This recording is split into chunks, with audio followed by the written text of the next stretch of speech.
Welcome in to House of Horns. My name is Victor Corona, aka Victor Producer, and joining me as always is Gilbert Manzano, who does it for Sports Illustrated MMQB. Gilbert, we have a great matchup this week between the Detroit Lions and the Los Angeles Rams.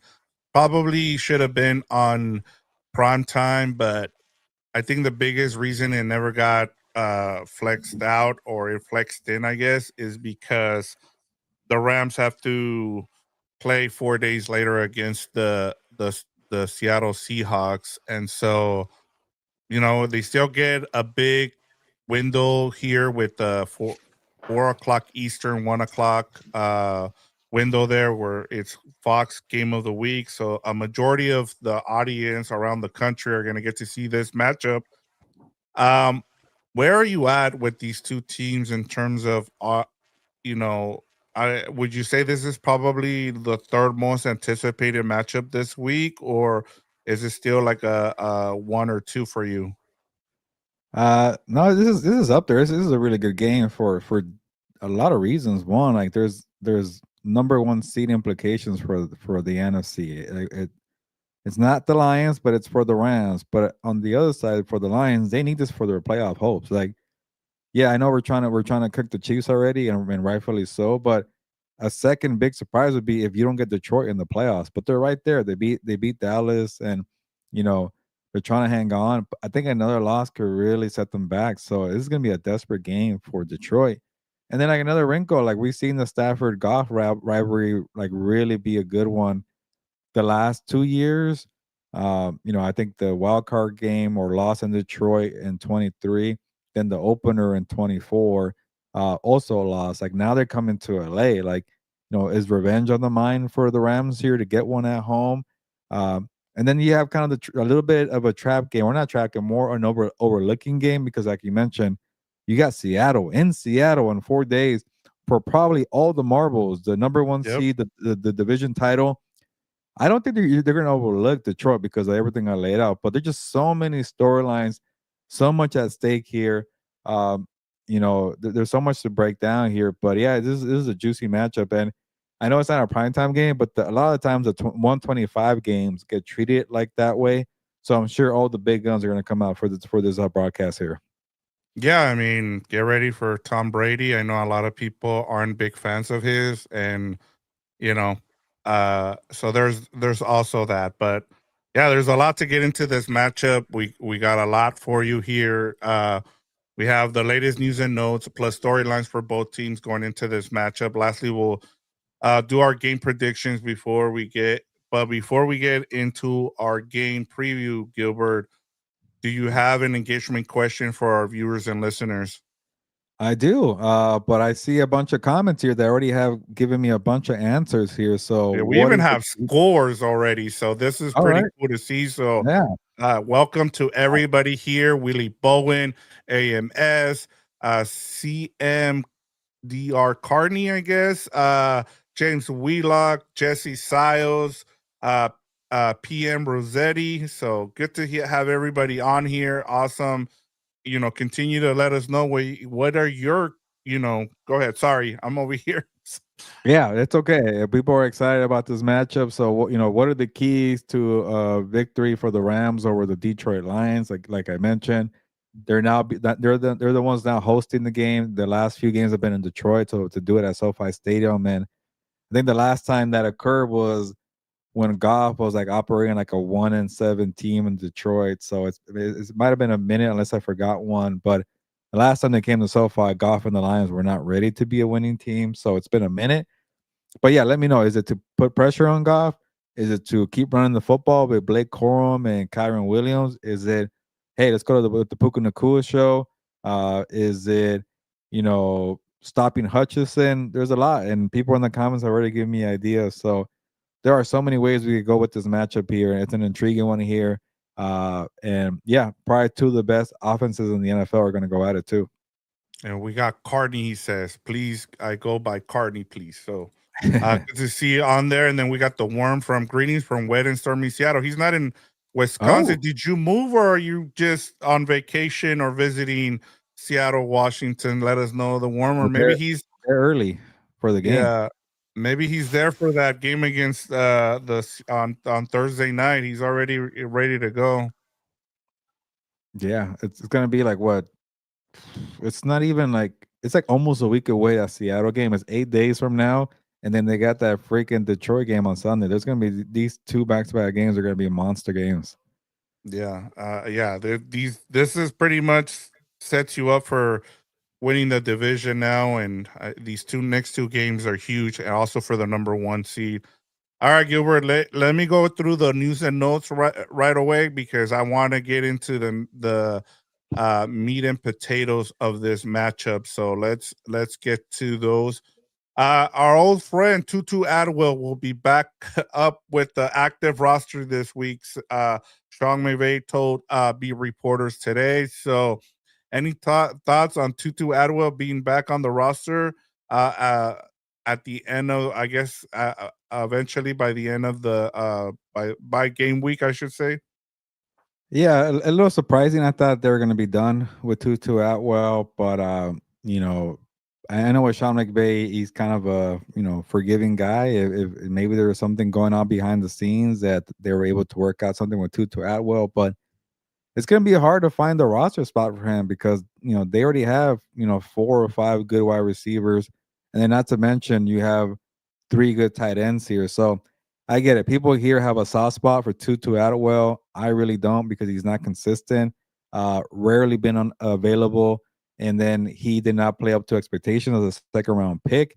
And then he got $10 million to win a game against the Colts. Which, I mean, if they win the number one seed by one game, and it's because Tutu Atwell won the game against Indy, $10 million well spent. I guess. I think if that's kind of the way you look at it, if you said, "Hey, if you get the number one seed, if I give you $10 million, or would you give me the number one seed?" I think the Rams would do it here, especially because Kroenke is the owner here, right?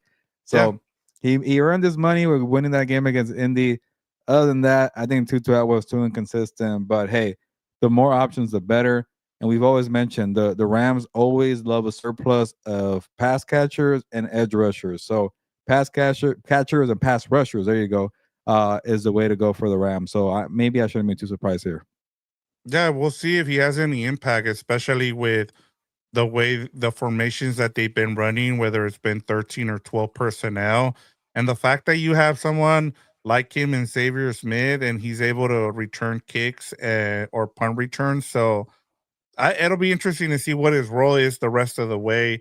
Uh, in order to make room, it was kind of a foregone conclusion. They waived outside linebacker Nick Hampton and cut tight end Nick Muse. Then they brought back Nick Hampton this week and added him to the practice squad. So it seemed like that was the reason why Nick Hampton was let waived, and then to make room for Tutu Atwell. So I think it was AMS that asked this earlier in the. I think it was either yesterday. I think it was yesterday. I was asking about that. So, um, yeah. So that's pretty much what it was. It was a 1-for-1 there, and then they cut Muse to make room for Nick Hampton on the practice squad since he cleared waivers. Um, and then you have Puka Nakua was named the NFC Offensive Player of the Week. As we saw, I mean, he had a big game, well deserved there. His first multi-touchdown game. It was good to see him do that. Last thing, Gilbert, the Rams can clinch a playoff berth with the win over the Lions. So that's what's at stake in this game. I wanted to go. We have the warm set. Must shut down Lions run. Yup, on the way to LA, but here to visit the granddaughter. Blazing my Rams Super Bowl cap and getting weak stare downs here in Squawks country.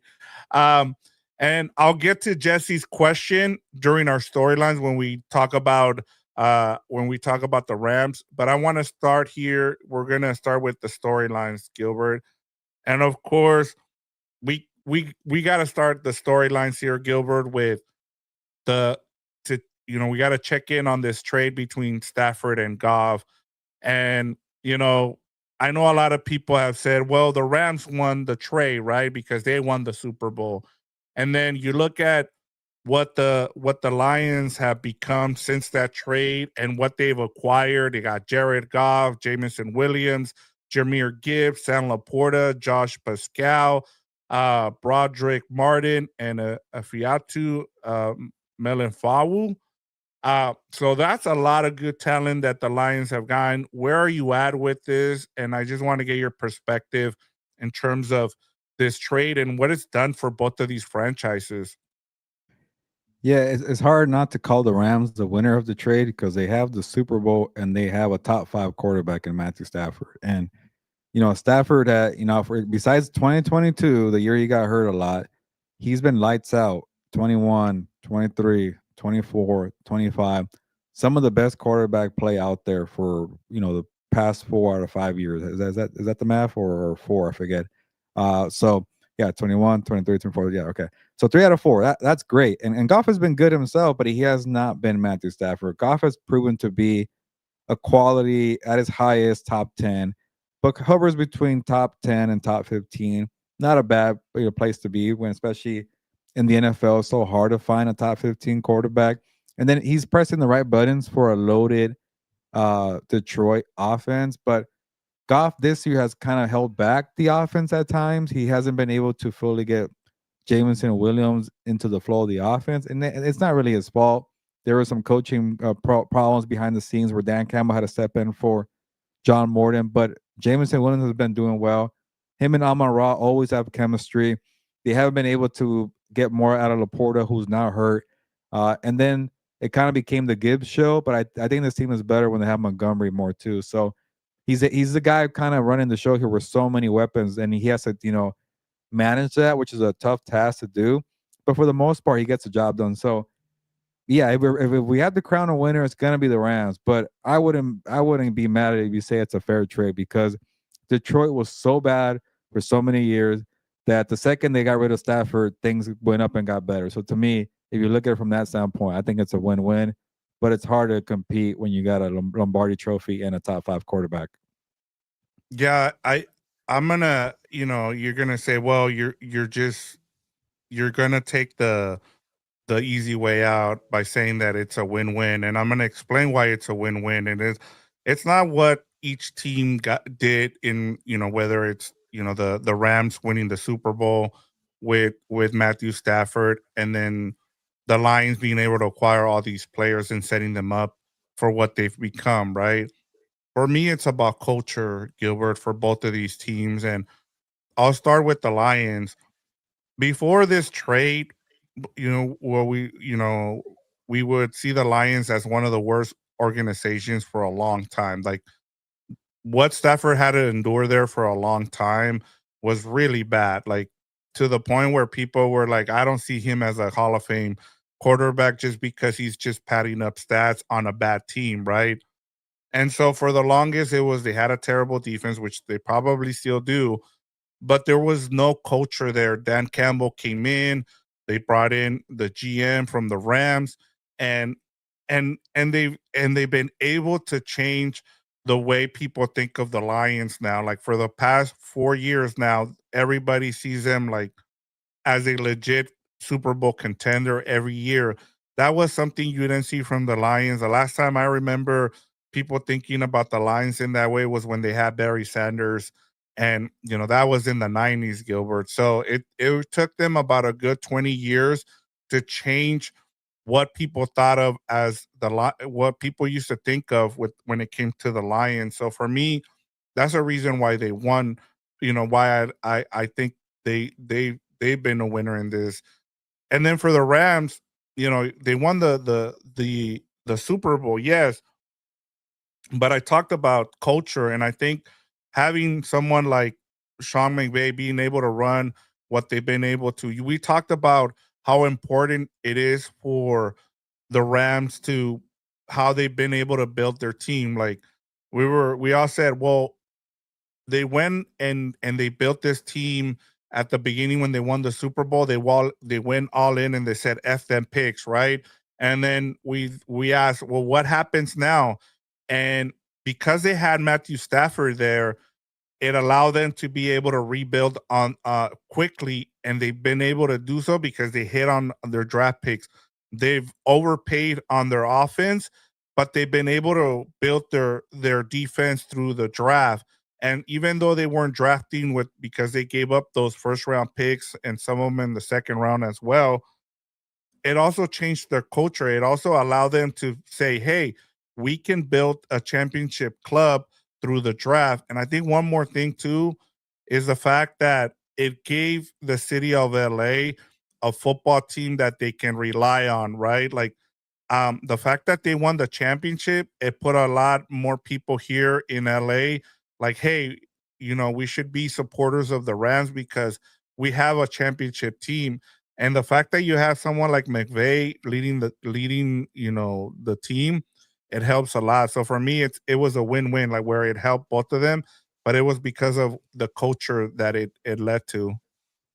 Yeah, I'm okay with the win-win. It's just really hard to go against the trophy that the Rams got. But on the Stafford front, and I know this is not really the on topic here, but since we're talking about what Stafford has brought to the Rams, man, it's like it's kind of been a little annoying that okay, Stafford is good and all, but like nobody ever wants to talk about him as one of the great ones in the NFL because he's old and he arrived to the Rams old. And I've mentioned this before, but when we list them, it's like Mahomes, Allen, Jackson, Burrow, and like why does Stafford kind of get forgotten? It's because he's old. And I'm like, well, on a week where Philip Rivers was trying to come back at 44, when Brady not too long ago, won a Super Bowl at 40 something.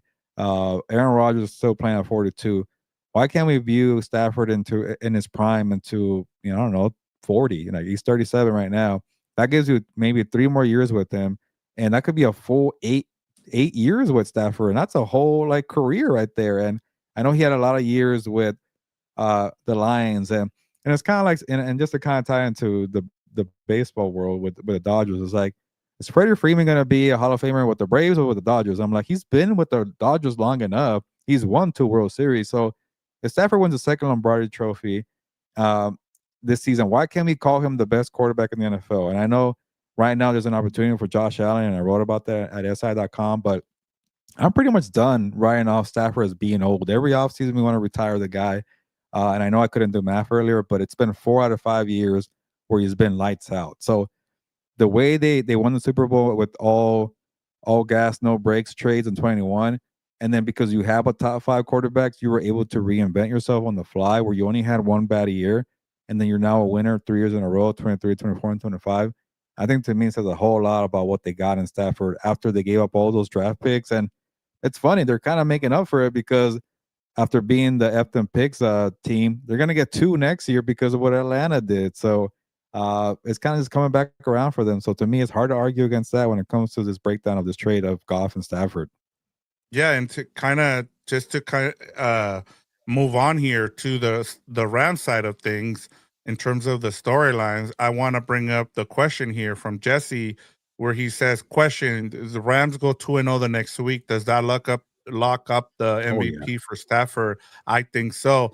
And I yeah, think part of this is yes, because we just talked about the fact that he's going to be in prime time, right? You're going to have this game where the majority of the country is going to be able to see this game. Then you're on Thursday night, you're in prime time. Then the following week against Atlanta, you're also on prime time. So I think the next 3 weeks locks up the MVP for Stafford, especially if they go 3-0. They seal the number one seed.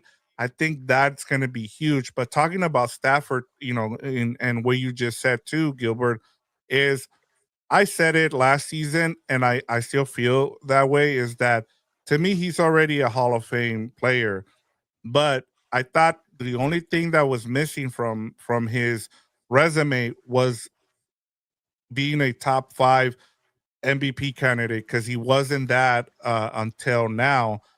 I think him winning it pretty much wraps it up. Like even if he doesn't win another Super Bowl, it's just what he's been able to do. Like we talked about what he did with Megatron, what he did with Puka Nakua, what he did with the Triple Crown for Cooper Cup, like, and the fact that he's already has a Super Bowl. Like, there's some guys like, I know Eli Manning. Everybody points to he has 2 Super Bowls. He should have been in the Hall of Fame. No, not when you've been a 500 career, winning percentage. Like you have to be at least one of the top quarterbacks. And like you said, like ever since he's joined the Rams, he's been in the conversation as a top 10 quarterback. And I feel like he's kind of not gotten the love just because other guys like Mahomes and Josh Allen and Lamar Jackson and all those guys have kind of, taken up the space. But now you have an opportunity where all those guys aren't doing well this season.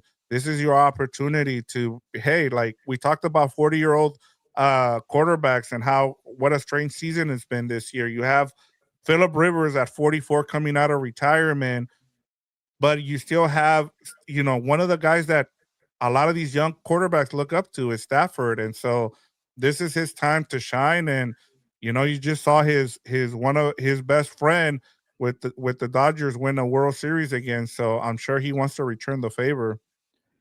Yeah, and just to kind of go a different avenue with this, it's like people want to retire Stafford, but all he does is play lights out. And now that the Rams have 2 first-round picks, it's going to be like, all right, they're going to get a quarterback, they're going to move on. Like I'm like, look at the Goff situation when he was a rookie with Fisher. They were really bad, and then he kind of it worked out because he got Sean McVay right away, and he was able to go to a Super Bowl. I want to say in his third season, but he was still growing in that phase, and you know that's why Stafford got. I mean, sorry, McVay got so frustrated that he traded Goff. But what I'm trying to say is like there's no harm in drafting, I don't know, Fernando Mendoza or the kid from Oregon, I don't know, or the kid from Alabama, and making them wait 3 years while Stafford is done.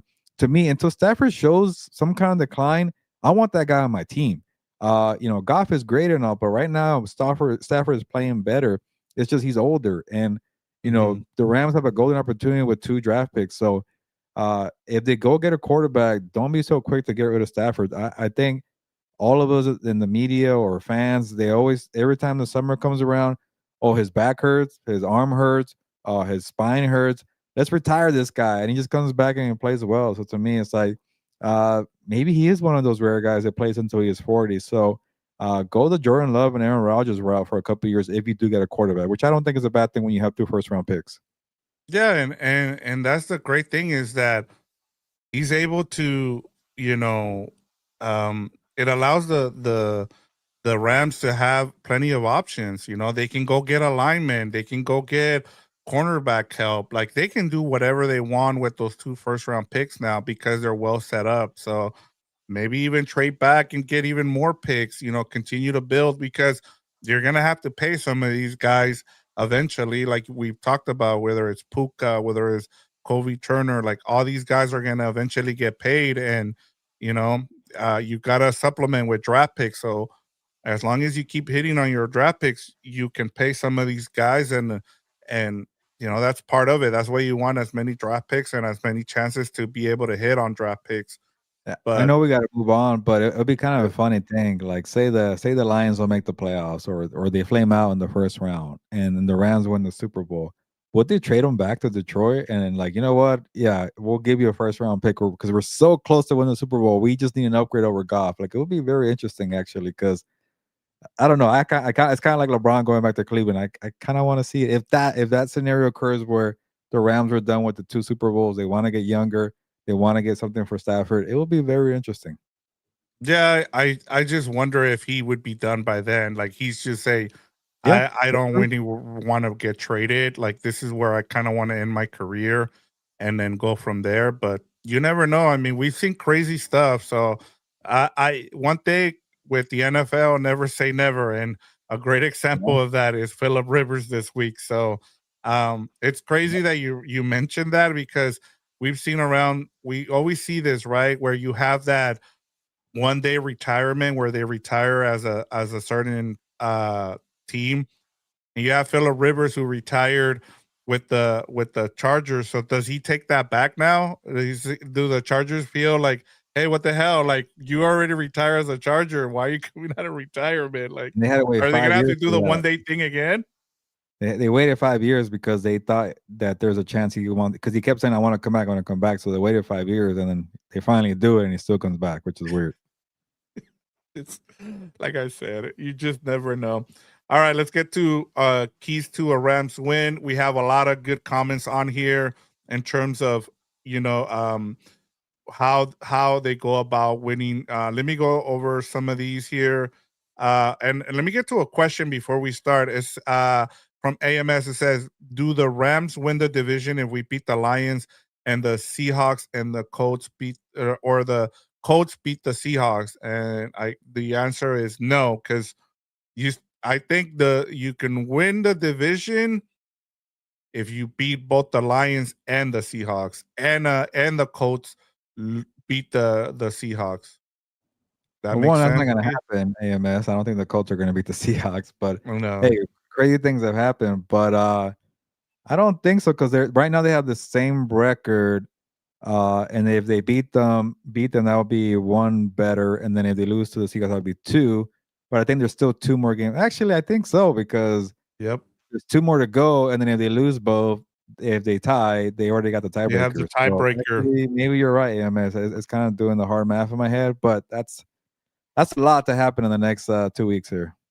Yeah, they just if you win the next two games, you're in good position. We'll just say that and go from there. In terms of some of the keys here from the people, AMS says we need to get sacks. Burst and Turners are the key. Mike Armenta says pressure Goff and get him opt-in. He will revert back to being Goff. We knew this last year in LA. We knew this when his last year in LA. I love this one from Cardi. Says Rams fans should wear ghost costumes when the Rams play in Seattle. I thought that was pretty funny. Mike Armenta says my concern is the Rams secondary. They must clamp down on the receivers. The Worm says if the Rams hold Montgomery and Gibbs and don't allow explosive runs, I think they'll be okay. Willie Bowen says Williams and Corum aren't slouches in the Rams backfield, horns up. And Mr. Darkman says it's going to be a shootout. I think we can both say that that's going to be the case. And the Worm also says bust through their line and smash Goff a couple of times early, and he'll stay squarely. And then Daniel Calderon Lions run game is definitely going to test us. So, yeah, there we go. All right, Gilbert. What are your keys here? Let's start off offensively. What do you got for us? Yeah, you might hear the baby crying, so sorry about Mm. that. For the Rams offensively, is that what you said, Vic? Sorry. Yeah, the keys to a Rams win offensively. What would you like to see here for the Yeah, I Rams? think the big one is ball control. I know that maybe that's not the right thing to say for a high scoring game.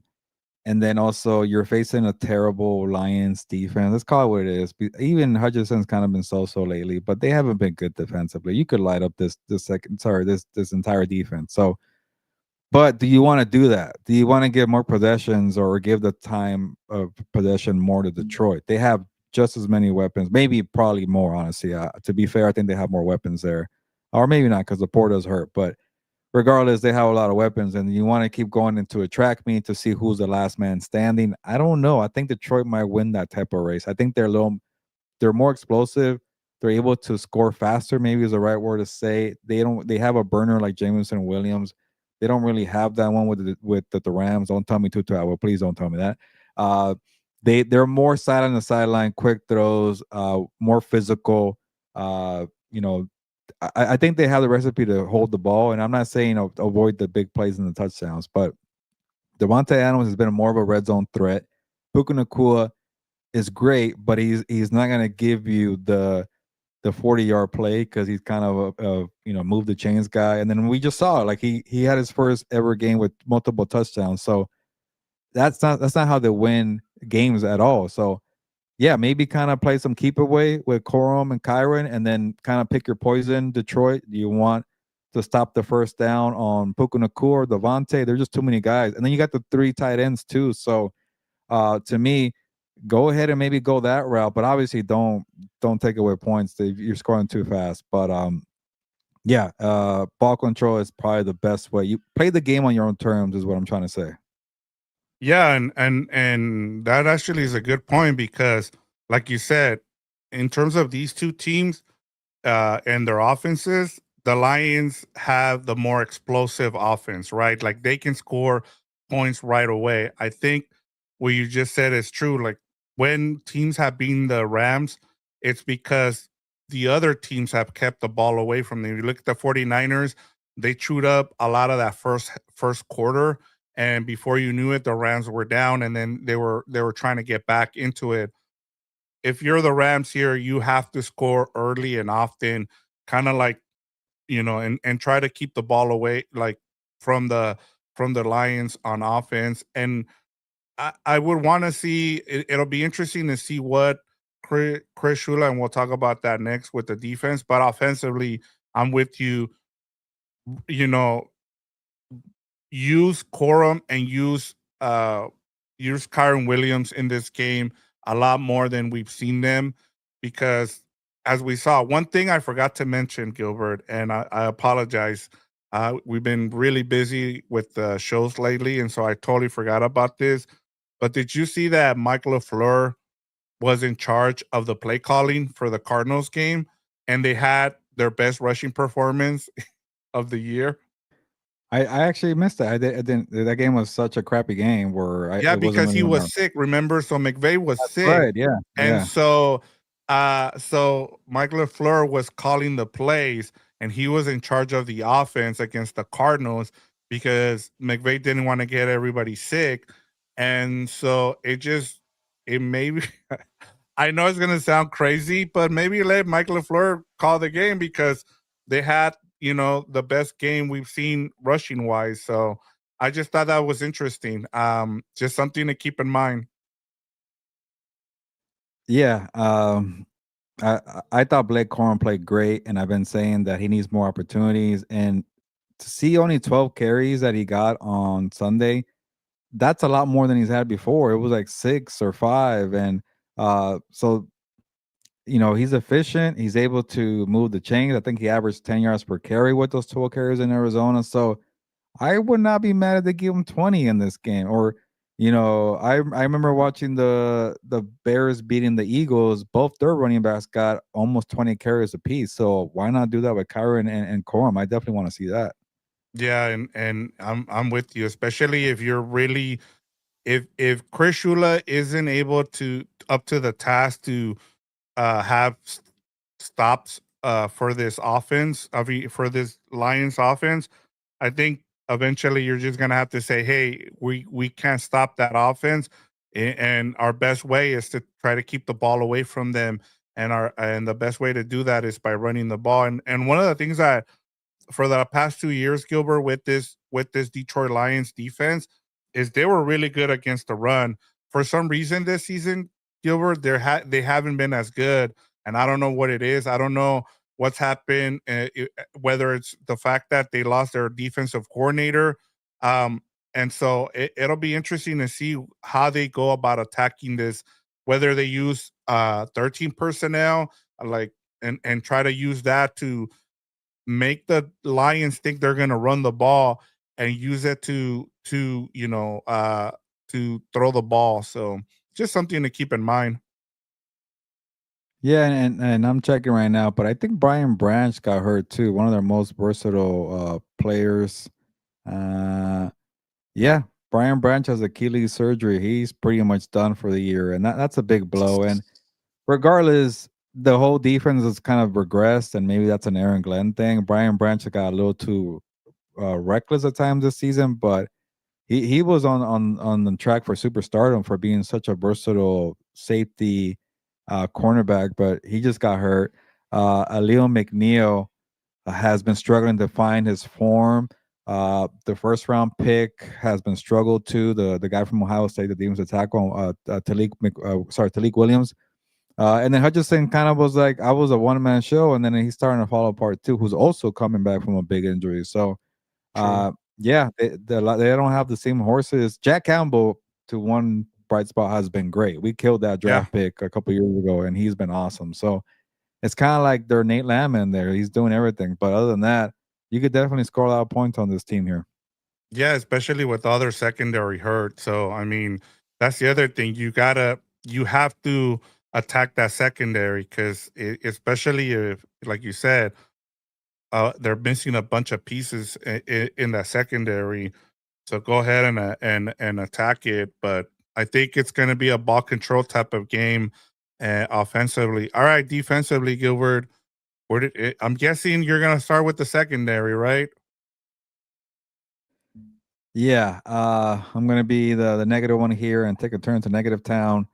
I think the secondary is gonna get exposed here, and maybe and I'll say this, I'll definitely be.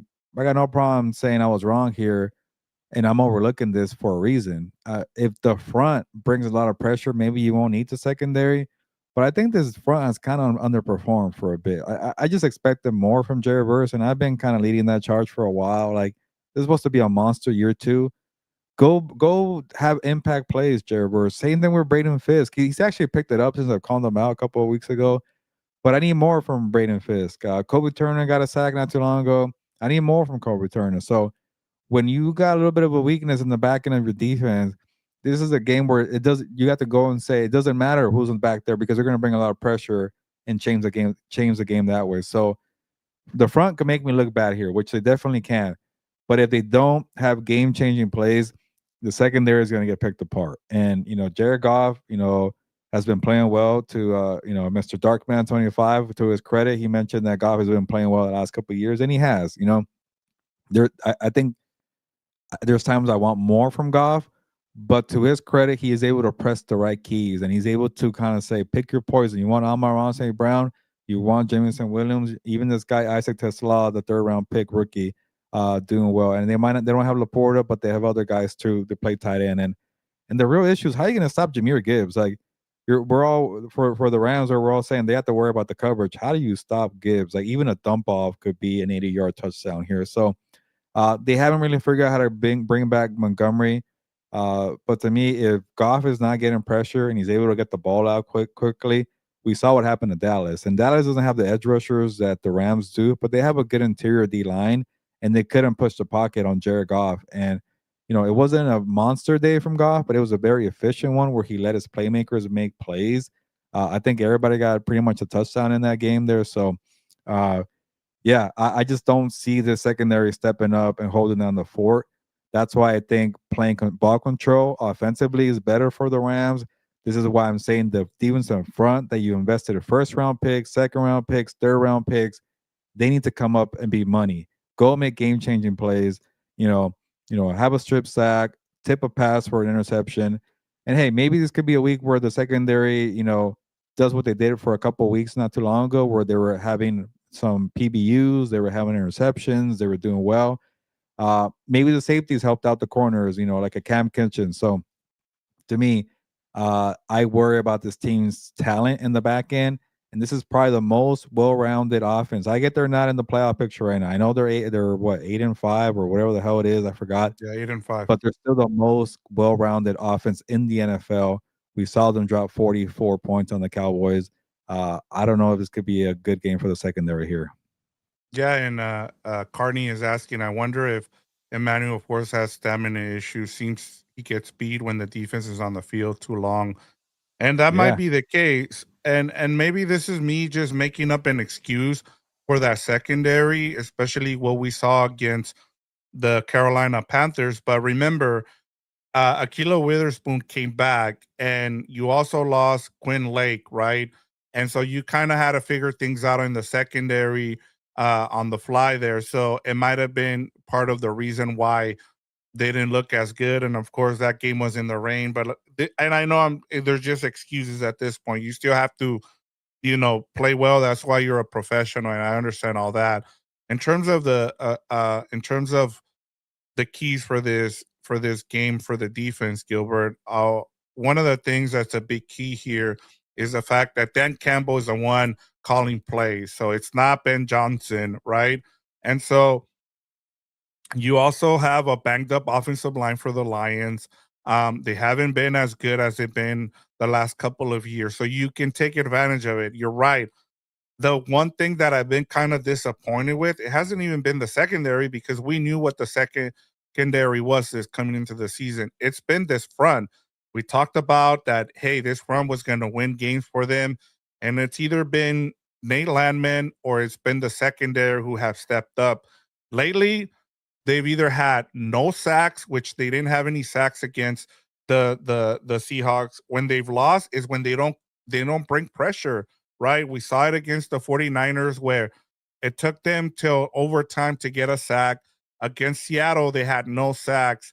And so that's my biggest worry is that where has Burst been? Where has, as you said, Byron Young I think he was the defensive player of the month of September. He was great. He was the best player on that D line. We haven't seen him since. The one thing that gives me some hope with this unit is the fact that they've been able to stop the run. Whenever they face the big running backs, whether it's been Saquon Barkley, Jonathan Taylor, they've been able to shut those guys down. And so, being able to see someone like Jameer Gibbs, I think tells me that maybe they can stop them. But then I look at that Panthers game and they just got gashed on the ground. Remember, they ran for like 140 yards, or maybe it was over 200 yards. I forget, but yeah, to me it comes down to this defensive line. They need to put pressure because when they've lost games is when they either had no sacks or one sack in overtime. So they're gonna have to they're gonna have to put the pressure. They need to step up. This needs to be a big Jared Verse, big Byron Young game because we see what happens with Jared Goff when you put pressure, especially up the middle. I want to see some stunts in this game. I want them to free up some of those guys, whether it's Braden Fisk or it's Puna Ford, any of those guys. I want to see them be able to put some pressure on this team on the offensive line. So, and like you said, there's no Laporta in this game, and so where they're going. We know where they're going to try to attack you. They're going to go after your secondary. I would want to see something kind of like what we saw from Chris Shula in terms of what we saw against the Seahawks and Sam Darnold, where you kind of play quarters and you let everything stay in front of you. You don't allow anything to beat you, down the field. And so you let if the Lions are going to beat you in this game offensively, let them do it little by little, where you're daring them to run the ball, and you go that way. So that's where I'm at with this in terms of the keys defensively. The problem with that is like Seattle has no ground game. They don't have a Jameer Gibbs in the backfield. If you say we're gonna play everything short up front and you're not gonna beat us down the field, they're gonna say who cares? Here's a dump off and a catch and yard run for Gibbs. You can't bottle up Gibbs like the Cowboys. To their credit, they didn't let him go off for 100 rushing yards. But when they got into the red zone, he got 3 touchdowns. Like Yeah. that's the problem. It's like if you even put this team in the red zone, they're gonna have so much pick your poison. Like it doesn't matter if you don't have a Laporta. I think the Gibbs is just a factor, such a big factor that he's so explosive. That if you give him the ball in space, and they're even bragging about him as a wide receiver, I think in college or Yep. playing in He is a Alabama, really good receiver. Yep. he's a good receiver. So if you're doing that short game, that's fine too for this team. And maybe that's a good thing for the Lions if they play ball control because the other offense is pretty good. So regardless of what happens, I think a lot of points are going to be scored. So I know the Rams defense is good and all, and their stats overall are pretty, but there are holes in this defense, and people don't like to pay attention to it. I'm the only one I feel like that talks about it. You talk about it too, Vic. But this is a game where I think the secondary could get exposed. But a golden opportunity, I keep saying golden this week, for the Rams front, the front that has so much invested in, go step up, go make some money. Like the other position that gets a lot of praise is the skill players. They've been delivering. The wide receiver surplus has been delivering. Pass rushers, where you been at? Go make a play. Yeah, and that's why I brought up the front. Like I think that's been the most disappointing part of this defense has been the front because we expected them to rack up sacks and they just haven't come and whether it's a dumb penalty too, like they've made some dumb penalties too. Like I know they've had clean games, but they when they've needed a sack, it just hasn't come. And so I kind of want to see it in this game, and that's why I'm putting the pressure on this front. All right, Gilbert, let's get to the betting line here. The Rams are 5.5 point favorites. The over under is 55.5. So even Vegas is expecting a high scoring game. What's the right side of this line? Yeah, I'll get booed here, but I'm taking the points here on Detroit. You know, I just think it's a bad matchup, and I just can't get over the Carolina loss 2 weeks ago. People kind of just forgot about it because they beat up on Arizona. That's great and all, but there's something here that's been hasn't been a box check so far.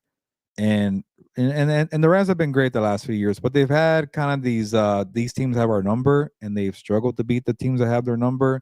Philadelphia, Detroit is one of them. Maybe the 49ers to an extent. That's kind of just a good rivalry, but they lost to the 49ers earlier this year, and they made up for that one. And then Green Bay too is out there. Those are let's put aside 49ers.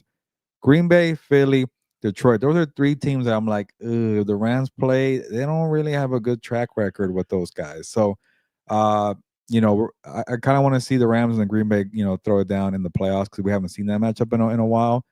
But right now, Detroit has won the series the last couple of years. They also really need this game a lot more than the Rams do. And they look like a bad matchup on paper because of everything laid out with the back end of the defense. They just have a lot of weapons, and I get it. Goff has not been good, so maybe that doesn't affect them. You mentioned the whole coaching staff. No Ben Johnson there either. Maybe it's not as difficult as previous years. They're not the same team, but they're kind of like lightning. If they got if it strikes, they're a hard offense to stop. So I'm just gonna bet on that.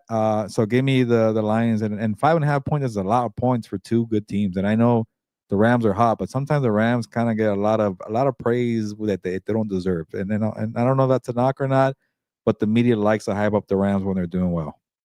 Yeah, I mean, I think it kind of, I'll be honest, I was kind of surprised by this line. I thought it'd be like a 3 point, it'd be a pick 'em just because of how people saw the Lions coming into the season. And I guess, seeing them lately has kind of backed them up, backed away. And then I think you said that the public really loves the Rams. And I mean, why not? They're 9-4 against the spread this year. So I can understand why the Rams are being betted on here, and I'm sure that's why. Like this line opened up at 4.5, and it's been betted up to 5.5. So I understand why. And then, as you mentioned on our betting show, people are really scared of that over of 55.5 because people are going to bet it heavy, and because everybody is expecting uh, uh, you know, uh, uh, a lot of points in this game, a shootout. And so I understand that. I just like I said, I like the Rams here by more than a touchdown here. So I'm gonna go with the Rams here in terms of the betting situation here. But yeah, I like your point there too. It could be a desperate Lions team that really needs this win, and they'll find a way to keep it close. But if you're like Michael Armenta, give us your score. He has it 35-31 before we give you Wow. guys ours. Let me go through some of these that you have Jesse 35-21. You have Willie Bowen, Rams 42-10. So he's got it in a blowout. Let me see if I have any more scores here. That is it. So everybody likes either a close game or a blowout uh if you are Willie Bowen. All right, Gilbert, time for our prediction here. What do you got for us? What is your Yeah, game prediction for this game? it's going to be a really entertaining game. I think a lot of points are going to be scored. I'll say the Lions win here 38-35, close game.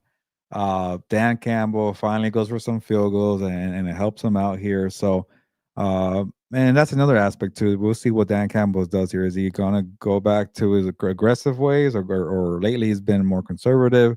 That could be a wild card too here. So, I just think it's a bad matchup on paper, and they need this game a lot more. They're playing for their playoff lives here. So, I'll take Detroit 38-35. And then even like I know people don't want to hear that right now. Even if the Rams lose and the Seahawks beat the Colts, go into Seattle and beat them, and then you sweep the series. You got the same record. Then all you got to do is beat Atlanta and Arizona, and you still win the division title. So to me, a loss will not totally hurt them here. But I think Detroit just really needs this one, and they just have too many weapons. And and it goes back to the who has your number. The Seahawks, they get all the credit in the world, but they're not built the same way offensively as Detroit. So to me, I could definitely see the Rams losing and then winning in Seattle 4 days later. So maybe that could work out here. Yeah, and that's a good point about the fact that finally Dan Campbell has decided to settle for field goals when he was, I think he in 2 games, I think he was 0 for 10 going for it on fourth down. Yeah. Um, and so that it still doesn't change my mind here. And I talked about it on the betting show, and I'll talk about it here. Like you mentioned, McVay has, he this is a prove it game for him because, as you said, like Matt LaFleur has his number. Dan Campbell has his number. He's 0-2 against Dan Campbell. He hasn't he's what 0-3 against Nick Sirianni, or 0-4, whatever it is now. Um, and so he's kind of been on a little bit of a revenge tour. They should have won that game against the Eagles. He had a great game plan, but then in the second half, he just decided, hey, I'm going to run the ball, play conservatively, and then it bit him in the ass again. And I just don't think ever since then he's been more aggressive. They fixed their red zone offense, as you mentioned, with Devontae Adams. I just think he's gonna be McVay's gonna be aggressive here. I have them beating them like somewhere. It's going to be one of those games where it's like 40-28, something like that, where they win by Wow. double digits. I just think McVay is tired of the fact that people keep calling him out about his game management, about the fact that he keeps getting beat by the same dudes. He's eventually has to win one of these games just to prove people wrong. Like the fact, and people are right to call him out, and the fact that he hasn't been able to beat Matt LaFleur, he hasn't been able to beat Nick Sirianni.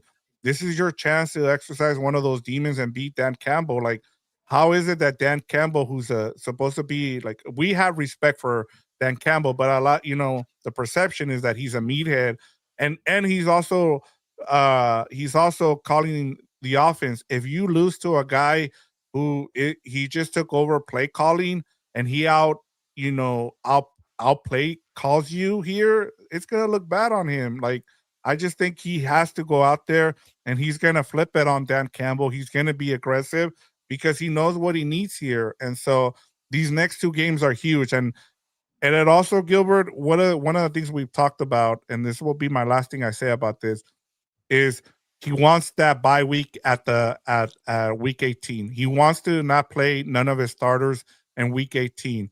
If you win the next 3 games, you have a chance to do that. You beat the Lions, the Seahawks, and the Falcons. You can rest your starters against the Cardinals, and that's a meaningless game. So for him, I think that's important. That way, he doesn't have to worry about, hey, do I need to sit my starters or not? He wants to sit his starters, and that gives you 2 weeks to prepare for, get the bye week as the number 1 seed, and so you get 2 extra weeks to prepare whoever your opponent's going to be in the playoffs. Yeah, and the only problem is that they're actually in the mix for the number 1 seed. So if you lose one more in week 18, you might have to play your starters because all he cares about is rest. And if you get the number 1 Yep. seed, you're guaranteed rest. You don't want to have 2 weeks off too. So, but yeah, that'll be something to cross down the line. But yeah, it's a good point by you. All right, Gilbert, that is it for this. You know, great. We went back and forth in terms of some of the, storylines, and then some of the keys here for this Rams and Lions a week. Usually we get a bunch of Lions fans on here, but I guess they're kind of staying away now for some reason. I don't know what's been going on, but it's good to see though that the Ram fans are on here. We got Carney on here, we got Michael Armenta, we got Jesse, the Worm, AMS, Willie Bowen, uh, PM Rossetti. So, and then James Wheelock as well. So great to see everybody here in the comments giving us their keys to the game and their scores as well. So a big matchup here. We'll see what happens. We got one more here. What's up, compas? He says Rams 34, Lions 23. So another double digit win there from another person commenting here from Master Lex there. So Yeah. Gilbert, it's time for us to go. I think we've laid out everything out on the that we need to talk about here for this matchup, but we'll see what happens on Sunday. Yeah, it's gonna be an intriguing matchup. 125 Rams versus Lions. I guess you could call it part three, since both teams are good now. So it's gonna be a very fascinating matchup here. But let's get out of here. Enjoy Thursday night football. I guess Buccaneers, Falcons, and then obviously we'll get to all the games on Sunday. So on that note, Well, nos Rams vamos. fans are going to be watching that game. That just makes Falcons draft pick. Oh yeah. Remember? Yeah, I forgot. Yeah, got root for the Buccaneers in that game. So, and I can't wait for the Monday night game against the Falcons where they can actually make their pick better by beating the Falcons. So that'll be interesting. But on that note, nos vamos, pues, vámonos.